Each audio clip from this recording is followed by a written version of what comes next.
Hi, it's Karl again. Thanks for stopping by. Today we're going to talk about some of the different ways that you can generate business for yourself in this marketplace so you can win and get those 25 extra deals you say you want. Basically, we're going to talk about 14 separate ways that you can get business. Mike Berry has been often criticized for a lot of things, and one of those things that he's always been criticized about is doing a lot of cold calling or things of that nature. And hopefully what you'll see today is that really Mike Berry talks very little about actually cold calling, but he did describe three different sets of businesses that you can get.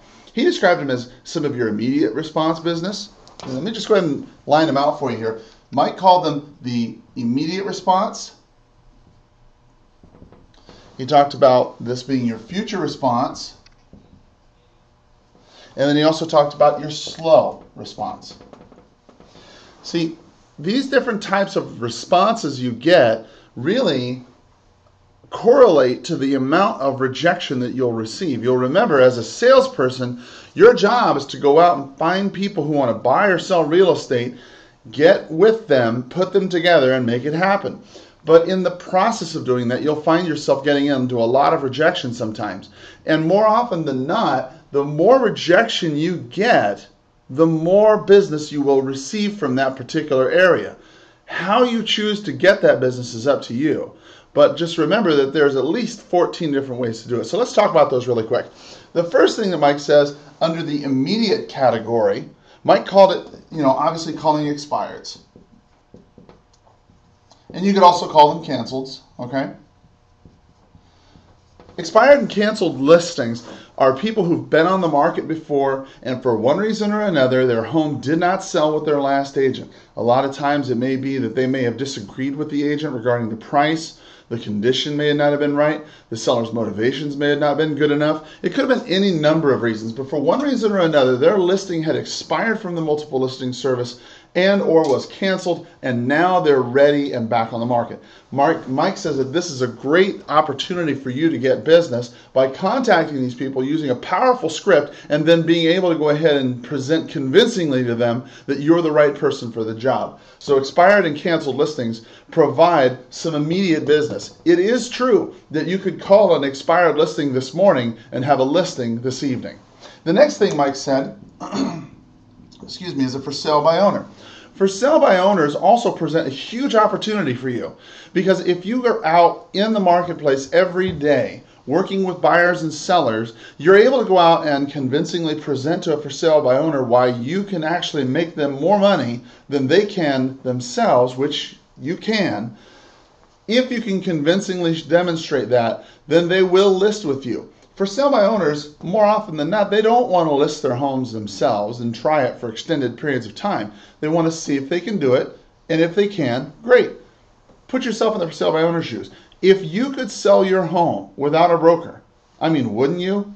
I know I would. The fact is, you charge 6-7%, whatever it is you charge, of $100,000, $200,000. That is a lot of money. And so don't discount the fact that for them, they want to look at it from the perspective that, can I do it without you? And more often than not, statistically, they can't. And so there's going to come a point in time when they're going to hire a broker, and that broker needs to be you. The next thing, obviously, is direct referrals. These are referrals from, other agents, or maybe your center of influence, past clients, somebody like that who is going to know someone who wants to buy or sell some real estate, and they go ahead and they let you know, they say, hey, Karl, guess what? My friend Joe Blow wants to sell his property, but he's got a certain thing he needs to do. Can you help him out with that? And so a direct referral is another great source of business for you. These are all immediate things that are going to get money in your pocket right now. Okay? The next, and probably one of the least looked places, is around listings and sales. You're just listed and you're just sold sales. Statistically, if you look at it, you'll find that out of 100 homes around your listing, 1 or 2 sales are going to happen in that home within the next 3 months. So let's pretend in a subdivision, you took a listing, You call all the homes around and you use a simple script. Hi, my name is Karl with Realty Executives. I was calling to see, we've got a home on Elm Street. It's a 3-bedroom, 2-bath home, 1,400 square feet. We're asking $140,000. And I was just calling to see, who do you know who would be interested in moving into our area? Nobody? Great, fantastic. So you have a whole list of questions that you use, which we will go into later on down the line. But you can use these questions to generate business for yourself, to find those people who are in that neighborhood who are going to list or sell their home very shortly. And you use that, you get those people by making those calls. Now that is what Mike Ferry has been criticized for the past 30-something years. And as you will see here in the next section, you'll see that that is but a small portion of some of the things you can do to get business for yourself. So let's go ahead and talk about the future response. Future response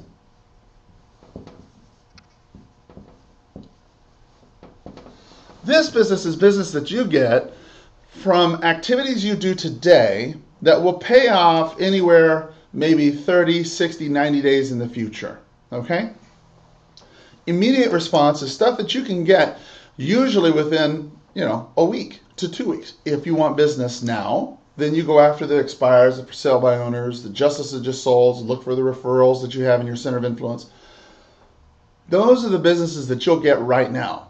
They involve a lot of rejection sometimes, okay? And you'll have to learn to manage that.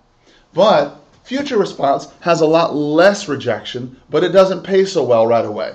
So in this particular circumstance, future response could also come from your past clients. You're following up with them, you're letting them know updates about the market, you're keeping in touch with them over time, you're letting them see what the market is all about, and you're giving them valuable information, things that would position you as a real estate professional in their life that they can use, okay? Past clients are your huge gold mine. They're the closest thing in real estate that you'll get to residual income. The next thing, of course, your centers of influence, your COI. Remember the difference between your past clients and your center of influence. Your center of influence are people who would know you by sight or would probably recognize your name. Somebody who's like your barber, perhaps your hairstylist, nail salon, acupuncture, massage therapy, chiropractor, you name it.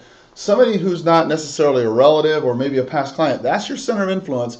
Work those people just like you do your past clients, and you'll also find that you'll get business from those people as well. The next, of course, would be cold doors.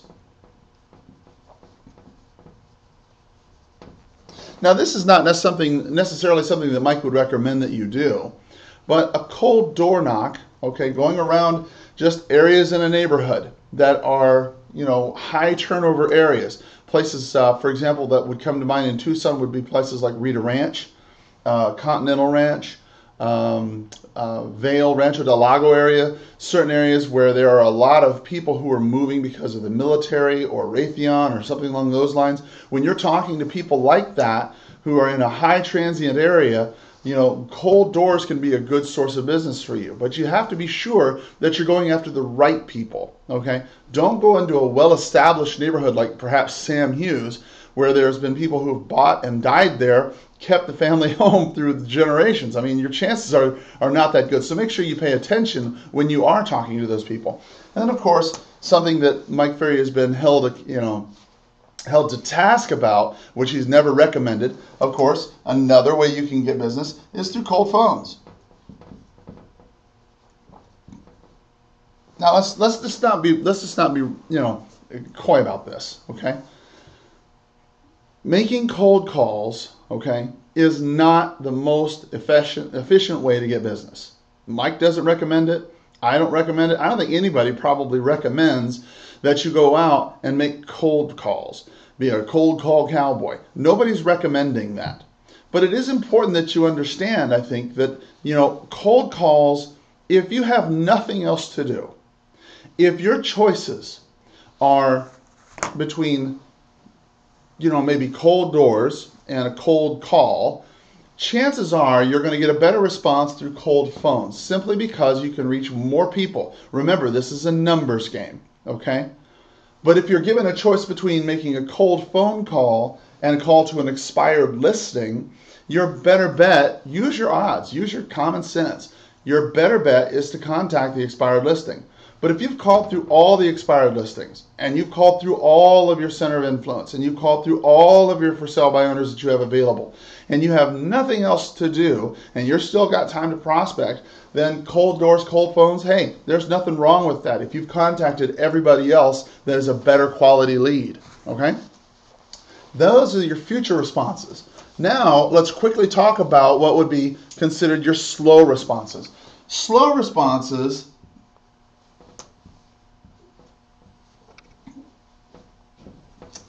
these are techniques that will gain you business, but it will take you 3, 4, maybe even 5 months or more to get business from this. See, the biggest problem that real estate agents have is they go out and they try to learn the business, and then they try to use some of these slow response ways of building. They have very little rejection, okay? But they have very little response. And because of that, they tend to drop out of the business because they just can't afford it, okay?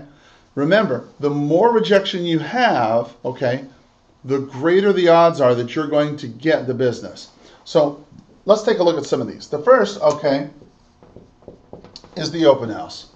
Now, open houses, you can and people often have built careers around open houses. There's no mistake about it. If you need a buyer today and you need business now, okay, there's absolutely nothing wrong with going out and having an open house, okay? Mike would tell you to go hold an open house. The fact is that you really need to be careful, make sure that you don't get yourself in this position in the first place. By holding an open house, if you're going to do it, at least do it the right way. Have lots of signs out there, okay? Make sure the more signs are out there, the more people are going to see you. The more people that see you, the greater your odds. Remember, it's nothing more than a numbers game. The next would be floor time. You don't see this very often. But floor time is something that agents used to do several years ago. I remember when I first started 16 years ago, in my companies that I was in at the time, we didn't have a secretary. The agents themselves were secretaries, and we would split off shifts and answer the phones, okay? And then you would pick up the phone calls that came in.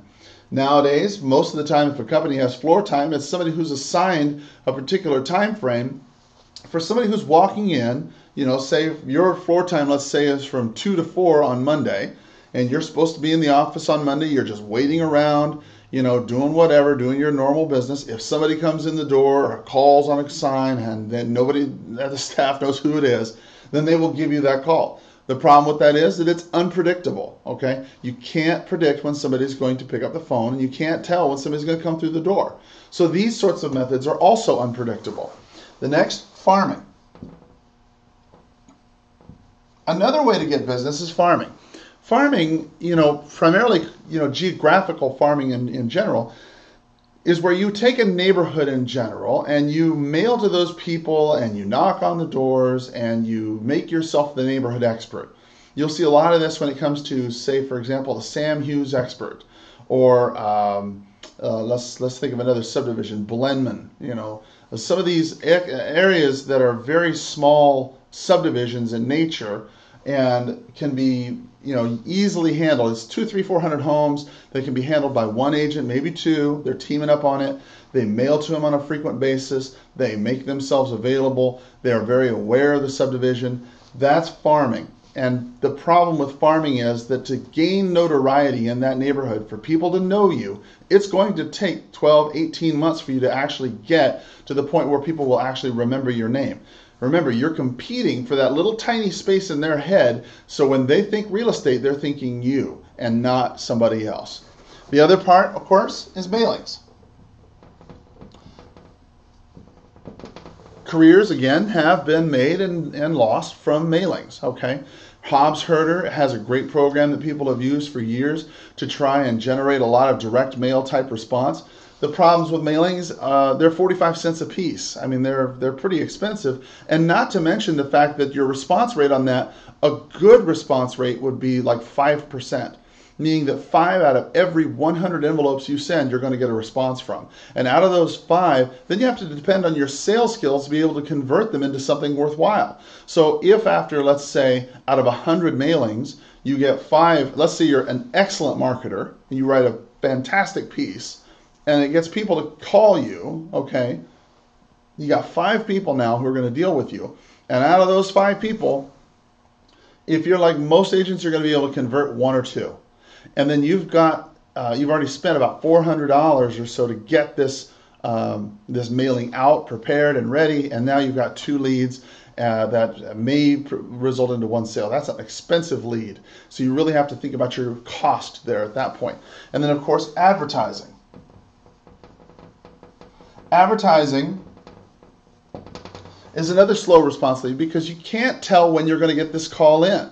So advertising in and of itself is not necessarily a bad thing, but you have to remember that all of the techniques that Mike's telling us about are techniques that you have to decide, are they worth your time as it relates to the money you spend, okay? And then the type of response you get out of it is something that you can duplicate, okay? That's an important factor you do not want to forget. And then, of course, last and most commonly used is personal promotion. Personal promotion, generally that speaks about how the agent is number 1 in a particular marketplace. He's number 1 at that. She's number 1 at this. I have the most of this. I have done the most of that. I have the largest team. I'm the best number 1 producer. I mean, everybody's number 1 at something. You and I both know that in your marketplace and even in your office, you're probably number 1 of something. You know, if you're in a 2-person office, you may have been the number 1 listing agent in all of 2011, and there's only been 2 people in your company. And that doesn't really say much. But the fact is, personal promotion, a lot of people will rely on billboards that say that they're the number 1 of such and such, or that they are the number 1 team, or the most units sold, or top 1% of something. You know, personal promotion is really ego-based, and it doesn't have much value to the consumer.